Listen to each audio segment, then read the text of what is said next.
Hi everyone, car matters ഒഫീഷ്യലിൻ്റെ ഏറ്റവും പുതിയൊരു വീഡിയോയിലേക്ക് എല്ലാവർക്കും സ്വാഗതം. ഇന്ന് നമ്മളുള്ള വെഹിക്കിൾ ടാറ്റയുടെ നെക്സോൺ EV ആണ്. 2017 ടാറ്റ നെക്സോണിൻ്റെ IC വേർഷനെ ഇന്ത്യയിൽ ആദ്യമായി ലോഞ്ച് ചെയ്തത്. അതിനുശേഷം 2020 നെക്സോൺ EVയെ ടാറ്റ ഇന്ത്യയിൽ ലോഞ്ച് ചെയ്തു.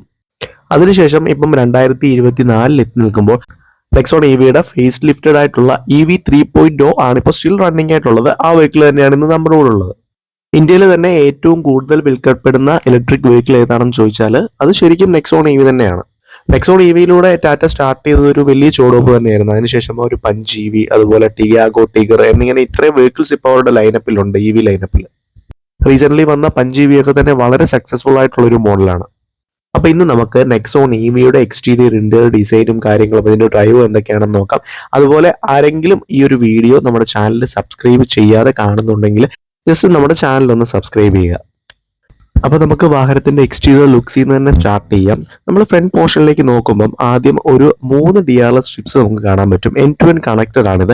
ഇതിന്റെ രണ്ടറ്റത്തെ സ്ട്രിപ്സ് ആണ് നമുക്ക് ഇൻഡിക്കേറ്റർ ആയിട്ടും യൂസ് ചെയ്യുന്നത്. സീക്വൻഷ്യൽ ആയിട്ടുള്ള ഇൻഡിക്കേറ്റേഴ്സ് ആണ് ഇതിൽ വരുന്നത്.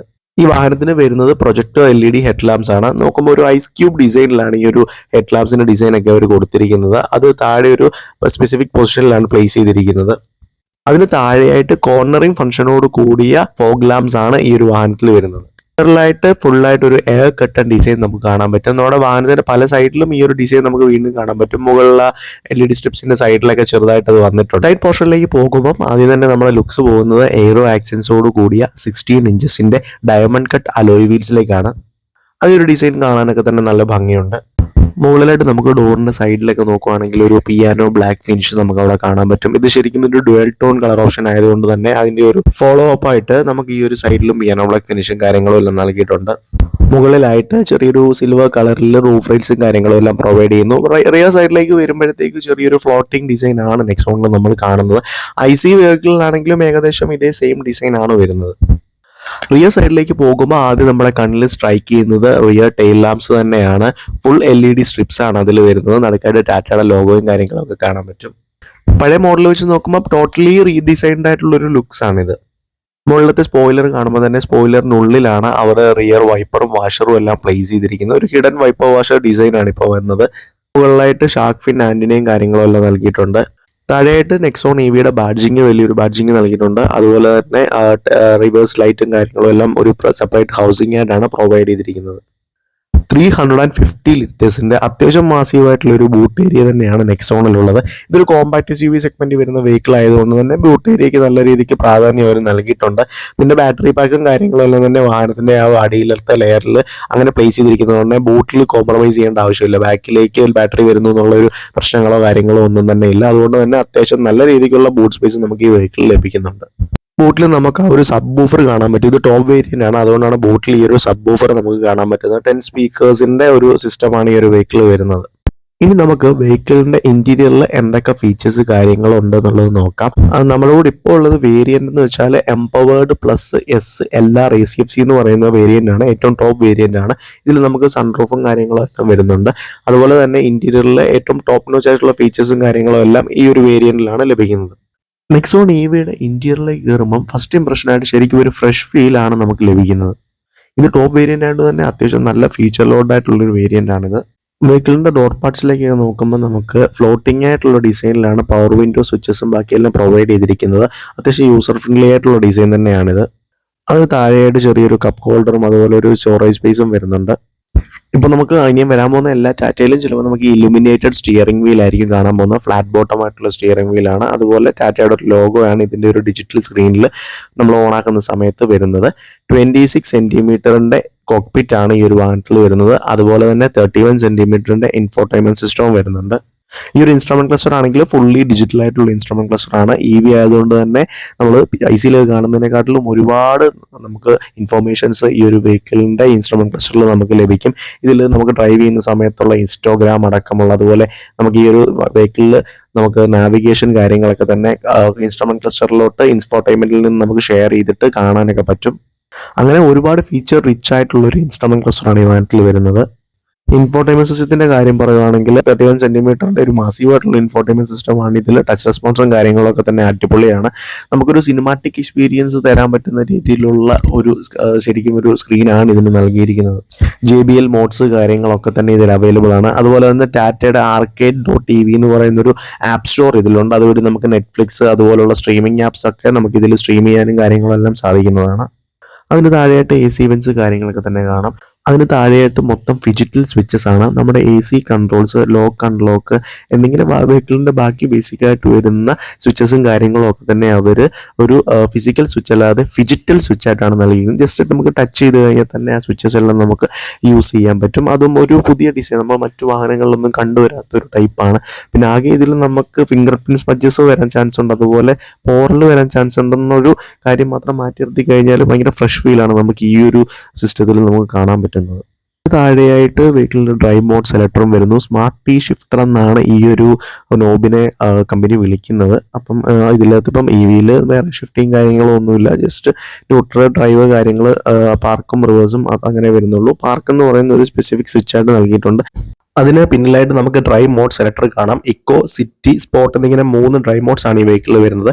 അതിന് സൈഡിലായിട്ട് ഇലക്ട്രോണിക് പാർക്ക് ബ്രേക്കും അതുപോലെ ഓട്ടോ ഹോൾഡിന്റെ സ്വിച്ചും കാണാം. ഇതിൽ പാർക്ക് ബ്രേക്ക് ലിവറല്ല, ഇലക്ട്രോണിക് പാർക്ക് ബ്രേക്ക് ആണ് വരുന്നത്. അതുപോലെ തന്നെ തൊട്ട് പുറകിലായിട്ട് വയർലെസ് ചാർജിങ് പാഡും കാണാൻ പറ്റും. നമ്മൾ അത് എനേബിൾ ആയിട്ടുള്ള ഫോൺ വെച്ച് കഴിഞ്ഞാൽ ഓട്ടോമാറ്റിക്കലി ചാർജ് ആയിക്കോളും. പുറകിലൊരു ഹാൻഡ് റെസ്റ്റും അതിൽ താഴെ ഒരു സ്റ്റോറേജ് സ്പേസും വരുന്നുണ്ട്.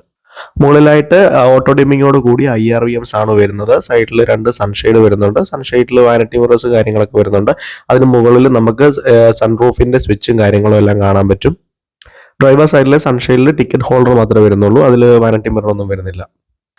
സ്റ്റിയറിംഗിന്റെ കേസിൽ നോക്കുമ്പോൾ ഫ്ലാറ്റ് ബോട്ടം സ്റ്റിയറിംഗ് വീലാണ്. അതിൽ ഒരു ലെതർ റാപ്ഡ് ആയിട്ടുള്ള സ്റ്റിയറിംഗ് വീലാണ് ഈ ഒരു വേരിയന്റിൽ വരുന്നത്. അതുപോലെ തന്നെ ഇതിന്റെ ലെഫ്റ്റ് സൈഡിലായിട്ട് ഇൻഫോർടൈൻമെന്റിന്റെ കൺട്രോൾസും റൈറ്റ് സൈഡിലായിട്ട് ഇൻസ്ട്രുമെന്റ് ക്ലസ്റ്ററിന്റെ കൺട്രോൾസും കാണാം. മൗണ്ടഡ് കൺട്രോൾസും കാര്യങ്ങളും എല്ലാം അടിപൊളിയായിട്ട് തന്നെ ടൂഗിൾ സ്വിച്ചസ് ആണ് അതിൽ പ്രൊവൈഡ് ചെയ്തിരിക്കുന്നത്. അത്യാവശ്യം ക്വാളിറ്റിയുള്ള മെറ്റീരിയൽ കൊണ്ട് തന്നെയാണ് ഇതെല്ലാം ചെയ്തിരിക്കുന്നത്. അതുപോലെ തന്നെ സൈഡിൽ പാഡിൽ ഷിഫ്റ്റ് എന്ന രീതിയിൽ റീജൻ മോഡ്സിന്റെ കൺട്രോൾസ് കൊടുത്തിട്ടുണ്ട്. നമ്മുടെ IC എഞ്ചിനിൽ വരുമ്പോഴത്തേനും ഗിയർ ഷിഫ്റ്റിംഗ് ആണ് പാഡിൽ ഷിഫ്റ്റ്. അത് EVയിലേക്ക് വരുമ്പോഴത്തേനും അവർ ആ ഒരു റീജന്റെ കൺട്രോൾ ചെയ്യാൻ വേണ്ടിയിട്ട് 4 മോഡ്സ് ആയിട്ടാണ് അവർ റീജൻ ഇതിൽ പ്രൊവൈഡ് ചെയ്തിരിക്കുന്നത്. അതുപോലെ നമുക്ക് കോ പാസഞ്ചർ സൈഡിൽ നിന്ന് ബാക്കി എല്ലാ വെഹിക്കിളിലും വരുന്ന പോലെ ഒരു ഗ്ലവ് ബോക്സ് പ്രൊവൈഡ് ചെയ്തിട്ടുണ്ട്. അത്യാവശ്യം സ്പേസ് ഒക്കെ ഉണ്ട്. അകത്തൊരു ലൈറ്റും കാര്യങ്ങളും ഒക്കെ കൊടുത്തിട്ടുണ്ട്. നമുക്ക് സാധനങ്ങളെല്ലാം വെക്കാനുള്ള ഒരു സ്പേസ് അതിൽ കിട്ടുന്നുണ്ട്. ടോട്ടലി നോക്കിക്കഴിയുമ്പം ഒരു ഫ്രഷ് ഫീലാണ് ഇതിന്റെ ഒരു ഫ്രണ്ട് ഇന്റീരിയർ ഡിസൈനിൽ നിന്ന് കിട്ടുന്നത്. നമുക്കിനി റിയർ സൈഡിലത്തെ സ്പേസ് ഒക്കെ ഒന്ന് ചെക്ക് ചെയ്യാം. നെക്സോൺ EVയുടെ റിയർ സൈഡിലേക്ക് കയറുമ്പം നമ്മൾ ICയിലേക്ക് കണ്ടിട്ടുള്ള അതേ ഒരു സ്പേസും കാര്യങ്ങളും ഒക്കെ തന്നെയാണ് EVയുടെ റിയർ സൈഡിൽ വരുന്നത്. അത്യാവശ്യം സ്പേഷ്യസ് ആയിട്ടുള്ള ഒരു വെഹിക്കിളാണ് ഇത്. ഒരു കോമ്പാക്ട് SUV സെഗ്മെന്റോട് ആയതുകൊണ്ട് തന്നെ അകത്തിരുന്ന് കഴിഞ്ഞുള്ള വിസിബിലിറ്റിയും അടിപൊളിയാണ്. അത്യാവശ്യം നല്ല രീതിക്കുള്ള വിസിബിലിറ്റി നമുക്ക് ഈ ഒരു വെഹിക്കിളിന്റെ അകത്ത് നമുക്ക് കിട്ടുന്നുണ്ട്. ലെഗ് റൂമും കാര്യങ്ങളും ഒക്കെ നോക്കുവാണെങ്കിൽ അത്യാവശ്യം ലാവിഷ് ആയിട്ടുള്ള ലെഗ് റൂം ഇതിൽ ലഭിക്കും. അണ്ടത്തെ സപ്പോർട്ടും അടിപൊളിയാണ്, നമുക്ക് കുറ്റം പറയത്തക്ക ഒന്നും ഇതിലില്ല. റിയർ AC ഇവൻസും കാര്യങ്ങളും എല്ലാം വരുന്നുണ്ട്. പെട്ടെന്ന് തന്നെ ക്യാബിൻ കൂൾ ആവുന്നുണ്ട്. അടിപൊളി ACയും കാര്യങ്ങളൊക്കെ തന്നെയാണ്. 3 പാസഞ്ചേഴ്സിന് സീറ്റ് ബെൽറ്റ് നൽകിയിട്ടുണ്ട്. 3ലും സീറ്റ് ബെൽറ്റ് റിമൈൻഡർ ഉണ്ട്. അതുപോലെ തന്നെ ISO ഫിക്സും കാര്യങ്ങളൊക്കെ നൽകിയിരിക്കും. നമുക്ക് ചൈൽഡ് സീറ്റ് സെറ്റ് ചെയ്യാനുള്ളതാണ് ISO ഫിക്സ് വരുന്നത്. ഇനി വാഹനത്തിൽ 6 എയർ ബാഗ്സ് സ്റ്റാൻഡേർഡ് ആണ്. ബേസ് തൊട്ടേ സൈഡിൽ നമുക്ക് കട്ടൺ എയർ ബാഗിന്റെ കാര്യങ്ങളെല്ലാം കൊടുത്തിരിക്കുന്നത് കാണും. 2 ഹെഡ് റെസ്റ്റ് ആണ് വരുന്നത്. മിഡിൽ പാസഞ്ചറിന് ഹെഡ് റെസ്റ്റ് പ്രൊവൈഡ് ചെയ്തിട്ടില്ല. അതുപോലെ തന്നെ നടുക്ക് ഹാൻഡ് റെസ്റ്റും അതിൽ 2 കപ്പ് ഹോൾഡേഴ്സും കാര്യങ്ങളും എല്ലാം നൽകിയിരിക്കുന്നു. ഹെഡ് റൂമിന്റെ കാര്യത്തിൽ ചെറിയൊരു പ്രശ്നമുണ്ട്. ഹെഡ് റൂം കുറച്ച് കുറവാണ് കമ്പാരിറ്റീവ്ലി നോക്കുമ്പോൾ. ബാക്കി കാര്യങ്ങളെല്ലാം കൊണ്ടും റിയർ സൈഡും അടിപൊളിയാണ് നെക്സോൺ EVയുടെ. നെക്സോൺ EVയുടെ പവർ ട്രെയിനിന്റെ കേസിൽ നോക്കുമ്പം ഇതിൽ ശരിക്കും ഒരു ലിഥിയം അയോൺ ബാറ്ററിയാണ്. അതിനോട് മേറ്റ് ചെയ്തിട്ട് ഒരു പെർമനന്റ് മാഗ്നറ്റ് സിങ്ക്രോണസ് AC മോട്ടറാണ് വരുന്നത്. 2 ബാറ്ററി പാക്ക് ഓപ്ഷൻസ് ഇതിൽ വരുന്നുണ്ട്. ഒന്ന് LR, MR. LR എന്ന് പറയുന്നത് ലോങ് റേഞ്ച് ബാറ്ററി, അതുപോലെ MR എന്ന് പറയുന്നത് മീഡിയം റേഞ്ച് ബാറ്ററിയുമാണ്. LRൽ വരുന്നത് 40.5 കിലോ വാട്ടിന്റെ ബാറ്ററിയാണ്. MRൽ 30 കിലോ വാട്ടിന്റെ ബാറ്ററിയാണ് വരുന്നത്. ഇതിന്റെ ഒരു പവറിന്റെ കേസിൽ LRന് 106.4 കിലോ വാട്ട് പവറും അതുപോലെ MRൽ 95 കിലോ വാട്ട് പവറുമാണ് വരുന്നത്. ടോർക്ക് രണ്ടിലും സെയിം ആണ്. LRലും MRലും ടോർക്ക് സെയിം ആണ്. 215 ന്യൂട്ടൺ മീറ്റേഴ്സ് ഓഫ് ടോർക്ക് ആണ് 2 ബാറ്ററി പാക്കിലും നമുക്ക് ലഭിക്കുന്നത്. നമുക്ക് ഈ നെക്സോൺ EVയുടെ ഡ്രൈവിനെ പറ്റിയും അതുപോലെ ഇതിൽ വരുന്ന വേരിയൻസിന്റെ സ്പ്ലിറ്റപ്സും അതുപോലെ അതിന്റെ ഫീച്ചേഴ്സും കാര്യങ്ങളെ പറ്റി ഒന്ന് നോക്കാം. പൊതുവെ നമ്മുടെ നാട്ടിൽ ഇപ്പോഴും ഇത്രയും ഹെവി വെഹിക്കിൾസും കാര്യങ്ങളും എല്ലാം നമ്മുടെ മാർക്കറ്റിൽ അവൈലബിൾ ആയിരിക്കുമ്പോഴും ഇത് വാങ്ങാൻ വേണ്ടിയിട്ട് മടിച്ചു നിൽക്കുന്ന കുറേ ആൾക്കാരുണ്ട്. അതായത് ഇതിൽ കുറേ പ്രശ്നങ്ങൾ വരുമോ, അതായത് റേഞ്ച് ഇഷ്യൂസ് വരുമോ, ഇത് ഉണ്ടാക്കി വരുന്നതല്ലേ ഉള്ളൂ, പോകുന്ന വഴിക്ക് വണ്ടി നിന്നു പോകുമോ എന്നിങ്ങനെ ഒരുപാട് ഡൗട്ട്സ് കാരണം വെഹിക്കിൾ എടുക്കാൻ മടിച്ചിരിക്കുന്ന ആൾക്കാർ ഒരുപാട് ഇപ്പം നമ്മുടെ നാട്ടിലുണ്ട്. ശരിക്കും പറഞ്ഞാൽ ഒരു വട്ടം പോലും ഒന്ന് ടെസ്റ്റ് ഡ്രൈവ് ചെയ്യാത്ത ആൾക്കാർ ഇതിനെ ജഡ്ജ് ചെയ്യുന്നുണ്ട്. ഒരാൾ വാങ്ങാൻ പോകുന്ന സമയത്ത് അഭിപ്രായം പറയും, ഓക്കെ ഒന്നും കൊള്ളൂല, പറയുന്ന ആള് ഒരു വട്ടം പോലും ശരിക്കും വാഹനം ഒരു വട്ടം ഒന്ന് ടെസ്റ്റ് ഡ്രൈവ് ചെയ്തിട്ടില്ലായിരിക്കും. അങ്ങനെയാണെങ്കിൽ അങ്ങനെയുള്ള ആരെങ്കിലും ഉണ്ടെങ്കിൽ വെഹിക്കിൾ ഒന്ന് ടെസ്റ്റ് ഡ്രൈവ് ചെയ്യും എല്ലാവരും. വെഹിക്കിൾസ് നിങ്ങൾ ആദ്യം ഒന്ന് ടെസ്റ്റ് ഡ്രൈവ് ചെയ്ത് എക്സ്പീരിയൻസ് ചെയ്ത് കഴിഞ്ഞാൽ നിങ്ങൾക്ക് മനസ്സിലാവും ഇത് എത്രത്തോളം നല്ലതാണ് എന്നുള്ളത്. നമുക്ക് പറയും ഇത് ഓടിച്ചു കഴിഞ്ഞാൽ ഓടിക്കുന്ന പോലെ ഒരു ഫീൽ ഇല്ല, പക്ഷെ ഐസിയിൽ വേറൊരു ഫീല്, വേറൊരു ഫീൽ എന്നാണ് എനിക്ക് പേഴ്സണലി എക്സ്പീരിയൻസ് ചെയ്യാൻ പറ്റുന്നത്. നമുക്ക് മോട്ടറിൽ നിന്ന് ആ പവർ, നമുക്ക് ആ വീലിൽ കിട്ടുന്ന ആ ഒരു പുള്ള്, അത് നമ്മൾ ശരിക്കും എൻജോയ് ചെയ്യും. അപ്പൊ ഈ നെക്സോണിന്റെ കേസിലൊക്കെ തന്നെ ആണെങ്കിൽ നമ്മളൊരു സ്പോർട്സ് മോഡിലൊക്കെ എനേബിൾ ചെയ്തിട്ട് വണ്ടി ഒന്ന് പുഷ് ചെയ്ത് കഴിഞ്ഞാൽ വണ്ടി നമ്മളെ വലിച്ചെടുത്തോണ്ട് പോകുന്ന ഒരു ഫീൽ നമുക്കുണ്ട്. ആ ഒരു ഡ്രൈവ് ശരിക്കും നമ്മൾ എൻജോയ് ചെയ്ത് സ്റ്റാർട്ട് ചെയ്യും നമ്മൾ വെഹിക്കിൾ അത് എന്നും യൂസ് ചെയ്യാൻ തുടങ്ങുമ്പോൾ. നെക്സോൺ ഇവിയുടെ കാര്യത്തിൽ കമ്പനി ക്ലെയിം ചെയ്യുന്നത് ബാറ്ററിക്ക് ഒരു 0-100 എത്താൻ വേണ്ടി 8.2 സെക്കൻഡ്സും അതുപോലെ MRന് 9.5 സെക്കൻഡ്സും മതി എന്നാണ്. എങ്കിലും നമ്മളൊന്ന് ടെസ്റ്റ് ചെയ്ത് നോക്കിയ സമയത്ത് ഒരു അണ്ടർ 11-12 സെക്കൻഡ്സിനുള്ളിൽ വെഹിക്കിൾ 0-100 പുഷ് ചെയ്യുന്നുണ്ട്. ഇത് അത്യാവശ്യം വെയിറ്റും കാര്യങ്ങളും ഒക്കെ തന്നെയുള്ള വെഹിക്കിളാണ്. നമ്മൾ ഈ നെക്സോൺ ഇവിയുടെ കേസിൽ വരുമ്പോൾ ഇതിന്റെ പെട്രോളിന്റെ സെയിം പ്ലാറ്റ്ഫോമിൽ തന്നെയാണ് ഈ ഒരു ഇലക്ട്രിക് വെഹിക്കിളും വരുന്നത്. ക്രിയേറ്റീവ്, ഫിയർലെസ്, എംപവേർഡ് എന്നിങ്ങനെ 3 വേരിയൻസിലായിട്ടാണ് ഈ വെഹിക്കിൾ നമുക്ക് ലഭിക്കുന്നത്. ഇതിൽ ബേസ് വേരിയന്റ് ആയ ക്രിയേറ്റീവിൽ നമുക്ക് MR ബാറ്ററി മാത്രമേ ലഭിക്കത്തുള്ളൂ. ഫിയർലെസ് എന്ന് പറയുന്ന മിഡ് വേരിയന്റ് തൊട്ട് MRും LRും സ്റ്റാർട്ട് ചെയ്യും. ടോപ്പ് വേരിയന്റ് ആയ എംപവേർഡ്, അത് കഴിഞ്ഞ് എംപവേർഡ് പ്ലസ് എന്നിങ്ങനെ 2-3 സ്പ്ലിറ്റ് അപ്സ് ഉണ്ട്. ഫിയർലെസ്സിലും ഫിയർലെസ് പ്ലസ് എന്ന് പറഞ്ഞൊരു സ്പ്ലിറ്റ് അപ്പ് വരുന്നുണ്ട്. അപ്പം ഫീച്ചേഴ്സിലാണ് ഇതിലെല്ലാം ഡിഫറൻസ് വരുന്നത്. പവർ ട്രെയിനിൽ ഡിഫറൻസ് ഒന്നും വരുന്നില്ല. LR എടുക്കുവാണെങ്കിൽ നിങ്ങൾക്ക് ഏത് വേരിയന്റിലുള്ള LRലും സെയിം ബാറ്ററി മോട്ടർ തന്നെയാണ് വരുന്നത്. MRന്റെ കേസിലും അതുപോലെ തന്നെ. ഇപ്പൊ നമ്മുടെ കയ്യിലുള്ള ഈ വേരിയന്റ് എന്ന് പറഞ്ഞാൽ എംപവേർഡ് പ്ലസ് LR ആണ്. അതിന്റെ ടോപ്പ് വേരിയന്റ് ആണ്. ഇതിൽ ACFC, AC ഫാസ്റ്റ് ചാർജിങ് കാര്യങ്ങളും ഒക്കെ തന്നെ എനേബിൾഡ് ആയിട്ടുള്ള ഒരു വേരിയന്റ് ആണ്. ഇതിന്റെ കൂടെ AC ഫാസ്റ്റ് ചാർജ് നമുക്ക് ലഭിക്കും. പിന്നെ വെഹിക്കിളിന്റെ ഡ്രൈവിനെ പറ്റി പറയുമ്പോൾ വളരെ സ്മൂത്ത് ആയിട്ടുള്ള ഡ്രൈവിംഗ് ആണ്. ശരിക്കും നമ്മൾ ഒരു IC എഞ്ചിനെ പോലെ നമുക്ക് വൈബ്രേഷൻസോ കാര്യങ്ങളോ ഒന്നും തന്നെ EVയുടെ കേസിലില്ല. നമ്മൾ എടുക്കുമ്പോൾ തന്നെ വെഹിക്കിൾ നമ്മളെ പുഷ് ചെയ്തെടുക്കുന്ന ഒരു ഫീൽ, നമ്മൾ ചവിട്ടി കൊടുത്ത് ഓടിക്കുകയാണെങ്കിൽ എടുത്തിട്ട് പോകുന്നൊരു ഫീൽ നമുക്ക് തോന്നും. അതിപ്പോൾ നമ്മൾ സ്പോർട്സ് മോഡൽ എനേബിൾ ചെയ്യണമെന്നൊന്നുമില്ല. സിറ്റിയിലാണെങ്കിലും തന്നെ നമുക്ക് അത്യാവശ്യം നല്ല രീതിക്കുള്ള ഒരു പുഷ് വെഹിക്കിളിൽ പറ്റും. പിന്നെ റേഞ്ച് ഫോക്കസ് ചെയ്ത് ഓടിക്കുന്ന സമയത്ത് നമ്മൾ ഇക്കോയിലിട്ട് ഓടിക്കുന്നതായിരിക്കും കുറച്ചുകൂടെ നല്ലത്. ഇക്കോയിൽ നമുക്ക് കുറച്ചുകൂടെ റേഞ്ച് കൂടുതൽ കിട്ടും. വെഹിക്കിൾ എപ്പോഴും ഡെഫൾട്ട് ആയിട്ട് സിറ്റി മോഡിലായിരിക്കും സ്റ്റാർട്ട് ചെയ്യുന്ന സമയത്ത്. റേഞ്ചിന്റെ കാര്യത്തെ പറ്റി പറയുമ്പം ഇതിന്റെ MR ബാറ്ററിയിൽ കമ്പനി ക്ലെയിം ചെയ്യുന്നത് 325 കിലോമീറ്റേഴ്സ് ആണ് ഒരു ഫുൾ ചാർജിൽ. അതുപോലെ തന്നെ LR ബാറ്ററിയിൽ 465 കിലോമീറ്റേഴ്സുമാണ് കമ്പനി പറയുന്നത്. നമുക്ക് റിയൽ ലൈഫിൽ ശരിക്കും LR ബാറ്ററിയിൽ ഒരു 350 പ്ലസും അതുപോലെ തന്നെ MR ബാറ്ററിയിൽ ഒരു 250 പ്ലസും ഒക്കെ നമുക്ക് അച്ചീവ് ചെയ്യാൻ പറ്റും. അത് നമ്മുടെ ഡ്രൈവിംഗ് കൾച്ചറിനെ അനുസരിച്ചിരിക്കും. നമ്മളിപ്പം റേഞ്ച് ഫോക്കസ് ചെയ്ത് അല്ലെങ്കിൽ നമ്മുടെ മൈലേജ് ഫോക്കസ് ചെയ്ത് നമ്മൾ പെട്രോൾ വണ്ടി ഓടിക്കുന്ന സമയത്ത് നമുക്കൊരു മെത്തേഡ് കാണും. അതായത് നമ്മൾ ലൈറ്റ് ഫുഡ് ആയിട്ടായിരിക്കും ഓടിക്കുന്നത്. ഹയർ ഗിയറിൽ ഒരു 2000 RPM അല്ലെങ്കിൽ 3000 RPM താഴെ ആ രീതിയിൽ നമ്മൾ ഫ്യൂൽ എക്കോണമി ഫോക്കസ് ചെയ്ത് ഓടിക്കുന്ന സമയത്ത് പെട്രോൾ വാഹനം ഓടിക്കുമല്ലോ. അതുപോലെ തന്നെ നമ്മൾ റേഞ്ച് ഫോക്കസ് ചെയ്ത് ഒരു EV ഓടിക്കുന്ന സമയത്ത് നമ്മൾ അത്യാവശ്യം ലൈറ്റ് ഫൂട്ടഡ് ആയിട്ട് ഒരു സിറ്റി മോഡലൊക്കെ ഒരു നമ്മുടെ റീജൻ 4 വരെയൊക്കെ ഇട്ട് നമ്മൾ വെഹിക്കിൾ ഓടിക്കുകയാണെന്നുണ്ടെങ്കിൽ നമുക്ക് ഏകദേശം കമ്പനി പറയുന്നതിനോട് അടുത്ത് തന്നെ നമുക്ക് റേഞ്ച് കിട്ടാൻ സാധ്യതയുണ്ട്. എന്നാൽ അത്രയൊന്നും പോയില്ലെങ്കിലും ഈ പറഞ്ഞ ഒരു 250 പ്ലസ് അല്ലെങ്കിൽ ഒരു 350 പ്ലസ് അല്ലെങ്കിൽ 350യുടെ അടുത്തൊക്കെ കിട്ടാൻ നമുക്ക് എന്തായാലും പറ്റും. പിന്നെ കോസ്റ്റിന്റെ കാര്യം പറയുവാണെങ്കിൽ എന്തായാലും കമ്പാരിറ്റീവ്ലി ഫ്യൂവൽ പ്രൈസിനെ പറ്റി നോക്കുമ്പോൾ നമുക്ക് നല്ല രീതിക്ക് ലാഭം കിട്ടും. ഇതിനകത്തൊരു പ്രശ്നം വരുന്നതെന്ന് വെച്ചാൽ നമ്മൾ എല്ലാ മാസവും എല്ലാവരും ഒന്നും ഫ്യൂവലിന്റെ കോസ്റ്റ് ആഡ് ചെയ്ത് പോകത്തില്ല, ഇത് നോക്കില്ല. എന്നാൽ EV വാങ്ങിക്കുമ്പം കറണ്ട് ബില്ലിൽ ഇത്രയും കൂടുതൽ വന്നു, കറണ്ട് ബില്ല് 2 മാസത്തിൽ കറണ്ട് ബില്ല് നമ്മൾ കാണിക്കും. എന്നിട്ട് പറയും ഇത്രയും കൂടുതൽ വരുന്നുണ്ടല്ലോ എന്തോ. പക്ഷെ നമ്മൾ വേറൊരു കാര്യം ആലോചിക്കുന്നത് ഫ്യൂവൽ കോസ്റ്റ് നമുക്ക് ഇതിന്റെ ഇരട്ടിയാണ് ഫ്യൂവൽ കോസ്റ്റ് നമുക്ക് വന്നുകൊണ്ടിരുന്നത്. ആ രീതിയിൽ ഇത് കണക്ക് കൂട്ടി വെക്കുന്നവർക്ക് കൃത്യമായിട്ട് ഇത് അറിയാൻ പറ്റും. ശരിക്കും ഡെയിലി ഡ്രൈവ് ഉള്ള ആളാണ് നിങ്ങളെന്നുണ്ടെങ്കിൽ എപ്പോഴും നിങ്ങൾക്ക് EV മുതലായിരിക്കും. നല്ല പോലെ നിങ്ങൾക്ക് പൈസ സേവ് ചെയ്യാൻ പറ്റും ഒരു EV വാങ്ങിച്ചു കഴിഞ്ഞാൽ. അതിനുശേഷം ഞാൻ വെഹിക്കിളിൽ റീജൻ മോഡിനെ പറ്റി പറഞ്ഞു. റീജനറേറ്റീവ് ബ്രേക്കിങ്ങിനെ പറ്റി നമ്മൾ കഴിഞ്ഞ ഒരു വീഡിയോയിൽ നമ്മൾ ഹൈബ്രിഡിന്റെ ഒരു വീഡിയോ ചെയ്തിട്ടുണ്ടായിരുന്നു. അതിൽ ഞാൻ പറഞ്ഞിട്ടുണ്ടായിരുന്നു, അതായത് നമ്മുടെ ഇലക്ട്രിക് മോട്ടോർ ഒരു ജനറേറ്റർ പോലെ പ്രവർത്തിക്കും, തിരിച്ച് ബാറ്ററിയിലേക്ക് പവർ കയറും. നമ്മൾ ആക്സിലേറ്ററിൽ കാല് എടുക്കുന്ന സമയത്ത് ആ ഒരു ഫ്രിക്ഷണൽ ഫോഴ്സിലാണ് ഈ ഒരു ജനറേഷൻ നടക്കുന്നത്. ആ സമയത്ത് നമുക്ക് ശരിക്കും ഓട്ടോമാറ്റിക്കലി വെഹിക്കിളിൽ ഒരു ബ്രേക്കിംഗ് കൂടെ കിട്ടും. ഇതിൽ തന്നെ 0 to 3 എന്ന് പറഞ്ഞ 4 മോഡുണ്ട്.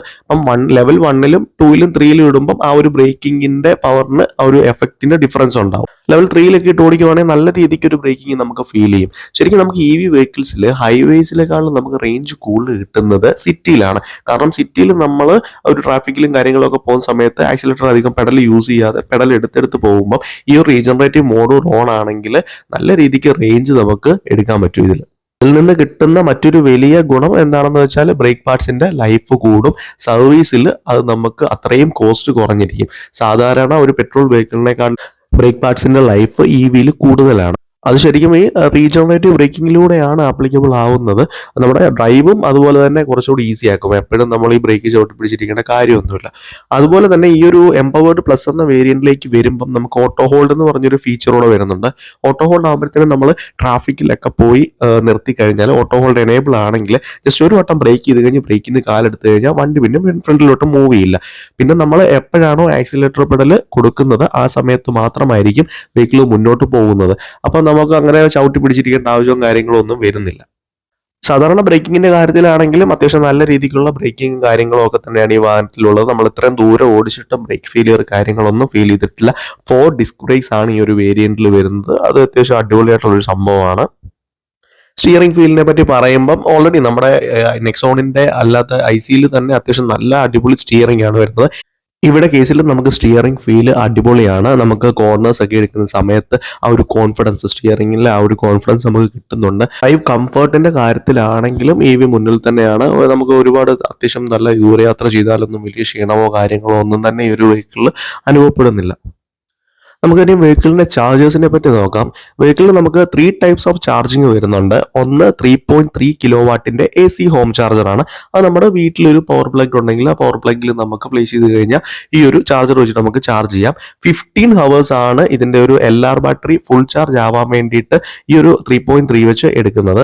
ഇത് ശരിക്കും നമ്മളൊരു ഓവർനൈറ്റ് ചാർജിങ് എന്നുള്ള രീതിയിൽ മാത്രമാണ് ഇതിനെ കാണുന്നത്. അതുപോലെ MR ബാറ്ററിയുടെ കേസിൽ ഒരു 10-11 ഹവേഴ്സിനുള്ളിൽ നമുക്ക് ഈ ഒരു MR ബാറ്ററി ചാർജ് ചെയ്തെടുക്കാൻ പറ്റും. പിന്നെ വരുന്നത് 7.2 കിലോവാട്ടിന്റെ ഒരു AC ഫാസ്റ്റ് ചാർജിങ് ആണ്. അതിനെയാണ് ACFC. ചില വേരിയൻസിന്റെ കൂടെ നമുക്ക് നോക്കുമ്പോൾ കാണാം ACFC എന്ന്. ആ വേരിയൻസിലായിരിക്കും ACFC ചാർജർ അവൈലബിൾ ആയിട്ടുള്ളത്. അപ്പൊ ഇതിന്റെ കേസിൽ വരുമ്പോഴത്തേക്കും നമുക്ക് AC ഫാസ്റ്റ് ചാർജിങ് ആണ് വരുന്നത്.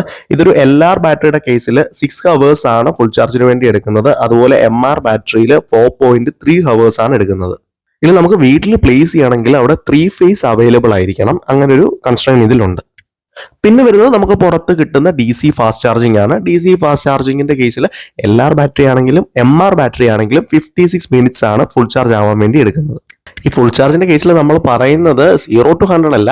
AC ഫാസ്റ്റ് ചാർജിങ്ങിന്റെ കേസിൽ 10% to 100% ആവാൻ വേണ്ടിയിട്ടും, അതുപോലെ DCയിൽ ഈ 56 മിനിറ്റ് അത് 1 അവറിനുള്ളിൽ ആവുന്നത് 10% to 80% ആയിരിക്കും. അതിനുശേഷം ഒരു 1 അവർ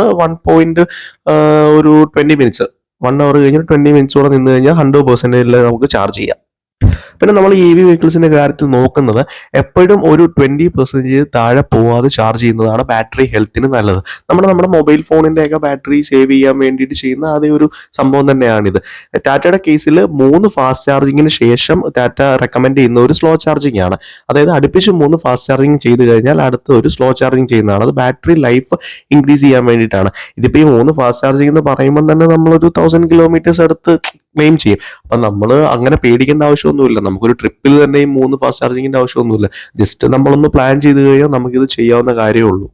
പിന്നെ വെഹിക്കിൾ വാറണ്ടിയുടെ കേസിൽ നമുക്ക് വെഹിക്കിളിന് 3 ഇയർ അല്ലെങ്കിൽ 1,25,000 ആണ് വാറണ്ടി ലഭിക്കുന്നത്. അത് 5 ഇയറിലേക്ക് അപ്ഗ്രേഡ് ചെയ്യാനുള്ള ഒരു വാറണ്ടി പാക്ക് കമ്പനിയിൽ അവൈലബിൾ ആണ്. അതുപോലെ തന്നെ ബാറ്ററിക്കും മോട്ടറിനും 8 ഇയേഴ്സിന്റെ റീപ്ലേസ്മെന്റ് വാറണ്ടിയാണ് വരുന്നത്. എന്ത് കംപ്ലൈന്റ് വന്നു കഴിഞ്ഞാലും റീപ്ലേസ്മെന്റ്. അതുപോലെ ഇനിയിപ്പം വന്നിരിക്കുന്ന ബാറ്ററിയിൽ ശരിക്കും ബാറ്ററി സെൽസും കാര്യങ്ങളും ഒക്കെ ഇതാണ്. നമുക്ക് കാലിബ്രേറ്റ് ചെയ്യാനുള്ള ഒരു ഓപ്ഷൻ ഇതിലുണ്ട്. ഏതെങ്കിലും സെൽസിലാണ് കംപ്ലൈന്റ് വരുന്നതെങ്കിൽ സെൽസ് റീപ്ലേസ് ചെയ്യാൻ. അപ്പോൾ ഫുള്ളി റീപ്ലേസ്മെന്റ് എന്നുള്ളൊരു സംഭവമൊക്കെ നമ്മൾ ഫ്യൂച്ചറിലേക്കൊക്കെ പോകും തോറും എന്തായാലും മാറിയൊക്കെ തന്നെ വരും. അപ്പോൾ ഇതൊക്കെ തന്നെയാണ് നെക്സോൺ EVയുടെ അത്യാവശ്യം ബേസിക് ആയിട്ടുള്ള കുറച്ച് ഇൻഫോർമേഷൻസ്. അപ്പോൾ മറ്റൊരു വെഹിക്കിളിന്റെ വിശേഷവുമായി നമുക്ക് അടുത്ത വീഡിയോയിൽ കാണാം. ആരെങ്കിലും നമ്മുടെ ഈ ചാനൽ സബ്സ്ക്രൈബ് ചെയ്യാതെ ഈ വീഡിയോ കണ്ടിട്ടുണ്ടെങ്കിൽ ജസ്റ്റ് ഒന്ന് സബ്സ്ക്രൈബ് ചെയ്യുക.